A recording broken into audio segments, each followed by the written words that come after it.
How much money can you send using Remitly? Hi everybody, welcome back to our channel. In today's video, I'll guide you on how much money can you actually send using Remitly. So make sure to watch the video till the end. Now, depending upon the type of verification and the tiers, your verification and your limit are going to be different. So to discuss this, you can open up your Remitly app. Once you open the Remitly app, you can just come to the settings page from the bottom right. So just wait until this app has been loaded up. Now come to the My Remitly option from the bottom right here, and then here you will find limits and it says increase limits. Tap on increase limits button here, and as you do that, on the next page you're going to see this type of information where you can see tier 1, tier 2 and tier 3. Now where you are, I'm currently on tier 1 because you can see current. And what are the limits of tier 1? And for tier 1, what are the verification that are needed? That is your full name, your residential address, your date of birth and the last 4 digits of your social security number.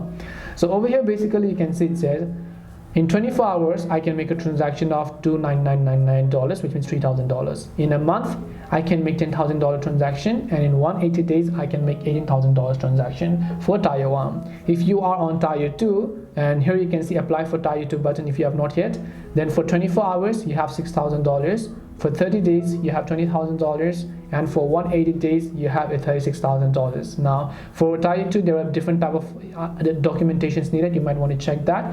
The final step over here is the most advanced one, which is the tier 3. And in 24 hours, you can make a transaction of $30,000. In 30 days, you can make a transaction of again $30,000. And in 180 days, you can make a transaction of $60,000. And here are some of the information needed for tier 3. And these are respectively some of the verification and how much money can you actually send using Remitly. Hope this video was helpful to you guys, and if it did help you, make sure to leave a like and subscribe to our channel. And if you have got any more questions, queries or doubts, feel free to also leave them down in the comment section below. Thank you very much for watching till the end of this tutorial, and see you soon in the next video.